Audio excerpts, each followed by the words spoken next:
Hello everyone, I hope you're doing well. So in this video, we're going to discuss the first three problems of Codeforces Round 864, which was rated for Division 2. So I believe that today's problem were like a bit balanced, and problem A was very straightforward, and problem B was, I feel like it has had some edge cases that you need to really take care of, otherwise you will get wrong answer. And the third problem was a bit interesting, and I was not able to solve the fourth problem. I wrote the whole code, but it was giving wrong answer. So we'll just discuss the first three problems, and let us quickly start with the first problem. So the first problem says that we have been given a maze of n cross m, and we have been given two cells x1 comma y1 and x2 comma y2. So these are the initials and the final cells. So like from each cell you can go to any adjacent cell. That means any cell that is connected to the previous cell by an edge, right? You cannot go diagonally because that would be connected by a corner, but that is not the case here. We can only go to the adjacent cell which is connected by an side, right? We have to tell the minimum number of obstacles that we can place such that we can never reach from the initial position to the final position, right? So we would have some initial position and final positions. We have to place some obstacles in the grid such that it is impossible to reach from the first position to the last position. Now let me just discuss some sample test cases and you'll be able to understand the problem. So this problem was not very difficult. I'll explain the test cases first, then I'll explain the whole idea. So if we have a grid like this, so the grid is 4 cross 4. The grid will be something like this. Now in this particular grid, the starting cell is at 2, 2. So let us assume that the numbering is like this, and this is the starting cell, and the ending cell is 3, 3. This is the ending cell, right? So we have to place some obstacles. Now what we can do is we can place one obstacle here, we can place one obstacle here, we can place one obstacle here and one obstacle here, right? So from starting position we cannot go to the ending position. Now while discussing this test case, you must have observed that the maximum answer can be 4, right? Because if you surround the starting cell by 4 obstacles, then you would never be able to come out from the starting position. Now similarly, if we have the ending position, one option is to cover the ending position, right? Instead of covering the starting position, let me denote the second obstacle like this. So I can cover the ending position like this, right? So there are two ways to prevent from going from the start to the end position. The first way is to prevent the exit from the starting position. That is, you cannot escape from the starting position itself. The other way is to prevent entry into the exit position or the last position. That is, you are denying the entry to the exit position, right? So these are the only two ways you can block the path. Now we are going to use one of the ways. Let us discuss some other sample test cases, and you'll be able to form the answer on your own, right? So this was the case when S was something in the middle, right? So what if the starting position is here? Now I can just place the obstacles like this, and in this particular case I needed only 3 obstacles, right? Again, what I can do is I can, if the starting position was in one of the corners like this, so I would have been able to block it by placing 2 obstacles like this, right? So either you can place 4 obstacles, right, or you can place 3 obstacles, or you can place 2 obstacles. So all of these configurations will depend on the position of the starting state, right? Now you will be able to calculate what is the value or what is the minimum number of obstacles you need to cover for the starting state, right? Now in this particular case, when S is in the middle, you will need 4 obstacles. In the second case, when one of the axis is in the first row or the last row, right, in this particular case you will need 3 operations. And if both of the axes are in the first or the last element, like this is in the third row and first column, so in this case you will need 2 obstacles, right, because this is in the corner, right? So this is how you can calculate the number of operations required to cover the starting position. Similarly, you can calculate the same thing for the ending position as well. That is the minimum number of operations required to cover the ending position. Now you can choose either of those ways and you can take the minimum of these 2 values, right? So this will be the solution for the first problem. Now let us have a look at the code for this problem. So in this particular problem, what I've done is I've taken two integers n comma m, and I have taken the input as a b c d, that is the starting coordinates and the ending coordinates. Now I initialize my answer 1 as 4. Now if the row is equals to 1 or the row is equals to n of the starting position, then I decrement my answer 1, right? Again, if my column of the starting position is equals to 1 or the column is equals to m, then I decrement my answer 1. So this way I'll have my answer 1, or answer 1 will store the minimum number of obstacles required to cover the starting position. Similarly, I can calculate the same thing in answer 2 for the ending position, and I can take the minimum of answer 1 and answer 2. So this would be the solution for the first problem. And I submitted one wrong solution on this particular problem, and that was because I didn't take the minimum of these two positions. I only considered the starting position. So you'll have to take care of this, that you take both of them. So now let us discuss the second problem, that is Hua and Pattern. So in this particular problem, what happens is we have been given a pattern of size n comma n. So the first three problems, all of them had grids, right? So I believe that the problem setters really love grids. So that is why they are giving grids in every problem. So it says that like in each of the cell of these grids are either blue or red, so they can be either 0 or 1, and we have to perform exactly k operations. Remember, this shows exactly k operations. Again, in this particular question, you can see I've submitted a couple of wrong solutions, and that was because I misinterpreted the questions and I didn't read the details carefully, right?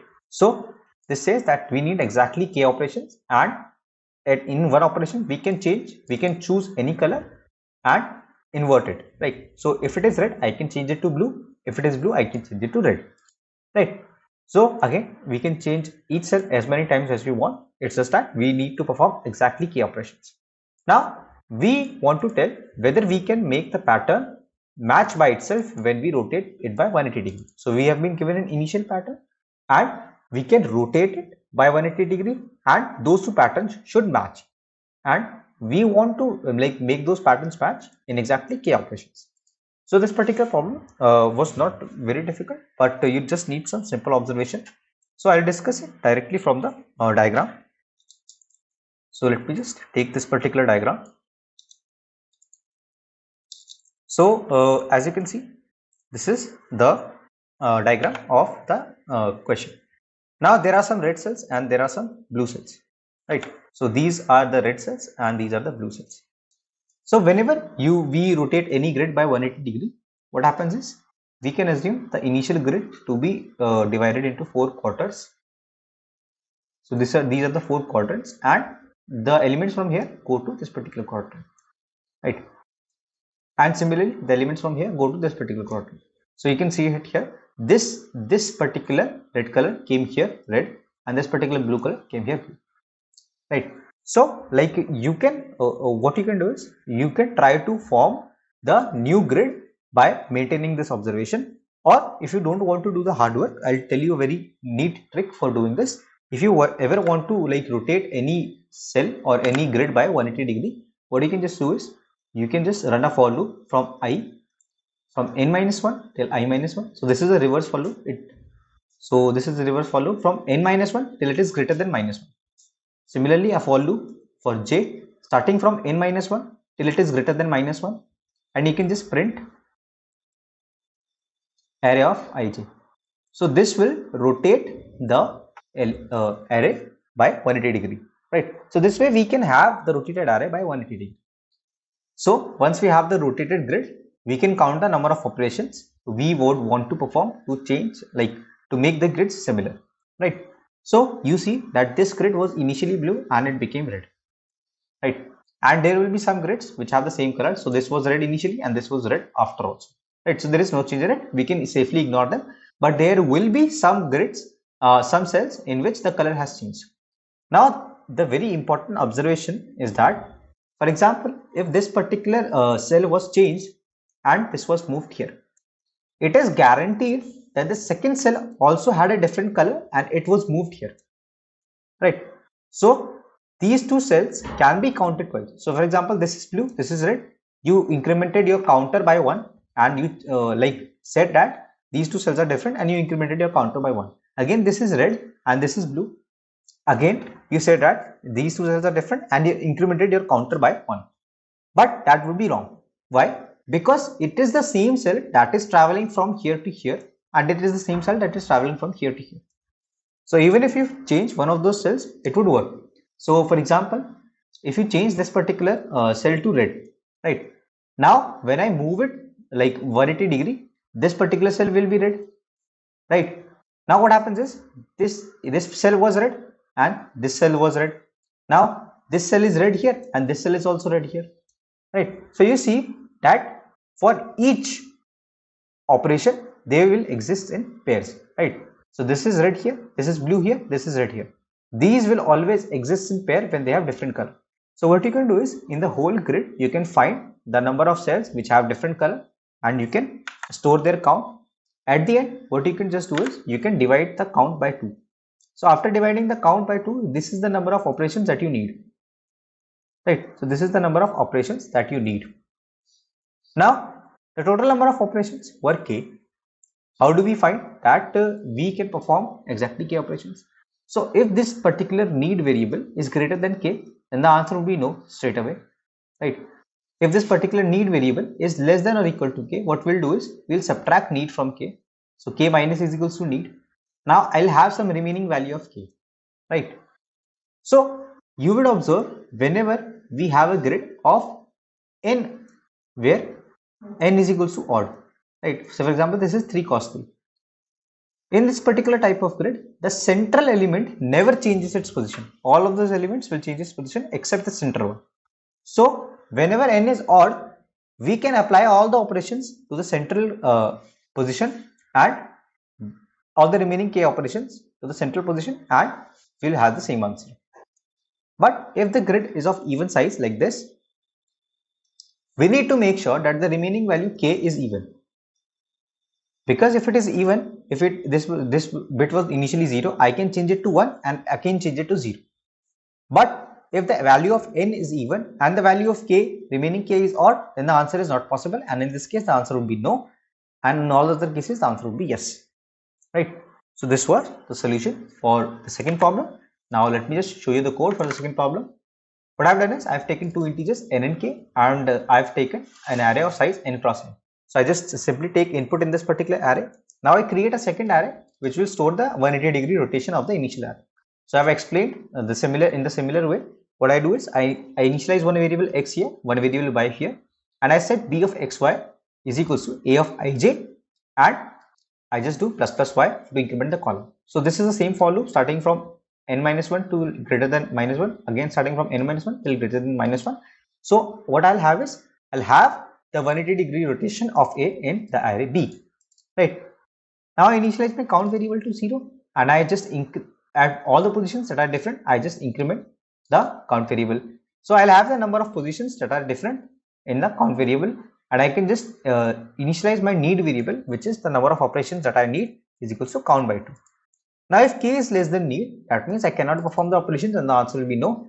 Otherwise I'll just subtract the value of need from k, and again if n is odd, then the answer will definitely exist. Otherwise I'll have to check whether k is odd or even. If k is odd, answer will not exist, otherwise the answer exists. So this would be the solution for the second problem. Now let us have a look at the final problem of this particular discussion. So this particular problem is an interactive problem, and it says that there is a chessboard that has been given to us and the size of the chessboard is n cross n. So there will be a king placed on the chessboard, right? And what we can do is we can ask some queries to the judge, right? So the queries will be of the form question mark, row, space, column. So whenever we send a query to the judge, it will respond us with the minimum number of operations that king needs to make in order to reach our desired position, right? So it will tell the minimum number of operations. So what we have to do is we can ask at most 3 queries, and in those 3 queries we have to determine the position of the king, right? So this is our task. So this is very important that we can make at most 3 questions or 3 queries, and we have to tell the final position of the king. So that is all about the problem statement. Now let us dive into the explanation. So this particular problem is very interesting, and before starting the problem explanation, I would like to share with you a very interesting property about squares and rectangles. So for example, if you have a square like this, let me just take 4 into 4 square, and let us also take a rectangle at the same time,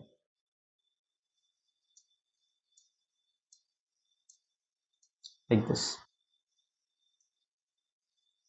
right? So in case of a square, if you are at this particular position, in the top left position and in the bottom right position, right? Let me just take these two positions. The shortest path would be to go from this route, right? So it is at a distance of 3. Now all the elements that are at this particular level will be at a distance 3, right? So all of them would be same. Again, if I am at this particular position and I want to move, like go to the initial position, the number of operations are 2, one to reach here and the other one to reach the initial position. Now all the cells which are at this particular level will have the same distance 2. So for example, let me take this particular position. You can go here and then to the initial position. From this position you can go here and then here. So we want to form these kind of squares. Now what happens is, if I have a grid, a very big grid, let us assume that the grid is very big and it has some columns, right? So the grid will be something like this.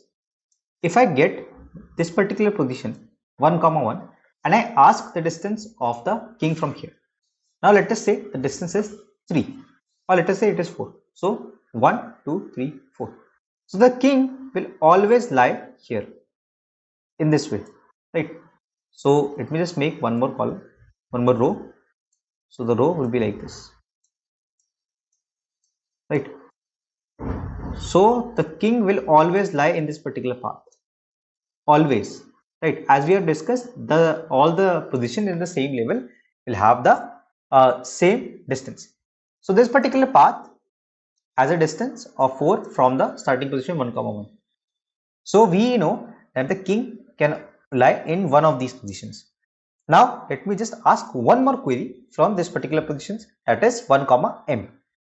Now if the answer is 3, 1 2 3, figure will be something like this, right? The figure will be something like this. So this is the part that is intersecting in both the cases. So I definitely know that the king must lie in this particular column. So I can ask a query from row 1 and this particular column, and this will give me the distance of the king from this particular position. So for example, the distance is 2, then the king will lie at this particular position, right? So I ask two queries, one from the 1 comma 1 cell and the other from the 2 comma 2 cell.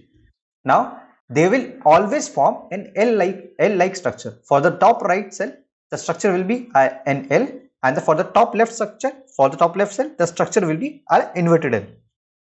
They will always form this kind of L structure because the king can only lie on this particular line.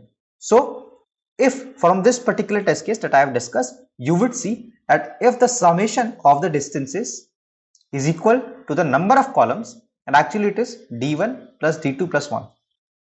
So the actual value will be this. If it is equal to the number of columns, that means that the king will lie on this particular line where their vertical structure of L intersects, right? And to find the exact position, I can make a query from 1 comma d1 plus 1.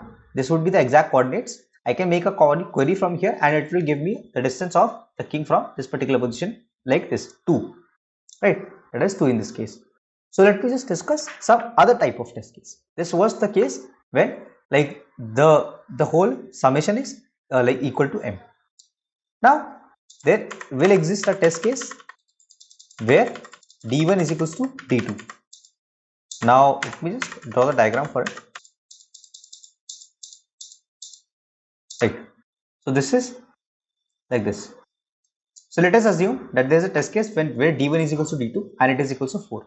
So d1 would look something like this, right? And for the second cell that is placed here, the fourth distance is here, d2 would look something like this, right? So I have made two L structures, both are like mirror images of each other, and you see that at this particular level both of them are intersecting, right? Both of them are intersecting at this particular point. This is the point. So again, I know this time that the row is fixed and that is equals to the d1 or d2, whichever You can take any of them, d1 plus 1. This is the row. So I can make a query from d1 plus 1 comma 1, that is from this particular point, and it will give me the distance of the king. So for example, king is placed at this particular position, so it will give me 1, 2, 3, 4. So it will give me 4. So I can just print 4 plus 1, that is 5. So the answer in this case would be d1 plus 1 comma 5. So you see, we are taking 2 points. For each of the points, we are getting an L-like structure. For the top right cell, it is the straight L, and for the top left cell, it is an inverted L. We are just trying to see where do these L-like structures intersect, right? We are just trying to find their intersection point. So this is the second test case that we have discussed. There might be some other cases as well. I'll just share it with you. We have discussed when d1 plus d2 plus 1 is equals to the number of columns. That is one case. Now we have discussed when they are equal. Now the third case is when they are unequal. So again, there will be two types of cases. So let us discuss the first test case where let's say this is d2, this is very big, and this is d1, this is very small, right? So it is smaller in comparison to d2. So this is the case where d1 is smaller than d2. So in this particular case, this is the intersection point, and from this intersection point you can find the position of the king. So in this case we don't even have to make the third query. We can find the position of the king by the intersection point, right? So this is one case that we will have to write separately. The next case is where d1 is greater than d2. Let us discuss this last test case. So in this particular test case where d1 is greater than d2, the structure will be something like this. The first L will be like this, and the second L will be something like this. So the intersection point is this one, and you will have to deal both of these cases differently because the answer will be different, right? So in this case, the answer will be, so this particular line is denoting the row, right? So this is the distance d1 plus 1 comma d2. So this is d2, sorry, and this is d1 plus 1. So this particular line was denoting the row and this particular line was denoting the column. So it is d2 comma d1, right? In the previous case, it should have been d1 comma d2. I'll just show you. So this was the case, right? Now this particular line is denoting the distance of d2 and this particular line is denoting the distance of d1. So you see this is the d1 line and it is denoting the row, and d2 line is denoting the column. So this just completely different as in the previous case. So you will have to deal these cases separately so that you can write the answer separately, right? So now let us have a look at the code. The code is not very difficult, just have to ask some queries. Now I initialize my two variables n comma n and I have taken input, and I've initialized two distances d1 comma d2, and I ask my first query, that is like the first query is from 1 comma 1, that is the top left cell. The second query is from 1 comma m, that is the top right cell. I store both of them in d1 and d2 respectively. Now I just check that like whether d1 plus d2 is equals plus 1 is equals to m or not. So in this case, the vertical section of those L intersects. So in this case, the vertical section is intersecting, right? So I can ask, that means the column is fixed, so I need to know about the row. So I just ask a query from row 1 and that particular column, and I just input it in my answer, and I just print my answer that as answer plus 1 space column, right? Again, if d1 is equals to d2, so this is the case where horizontal section will intersect. So horizontal section intersects, right? In this particular case, what happens is I fix the horizontal section, that is the row number, that is 1 plus d1, and I just ask the query for the column thing. So I just mark the row column as 1.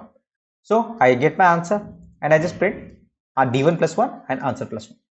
So you must be wondering like why I'm printing answer plus 1 and d1 plus 1. Let me just explain to you this part also.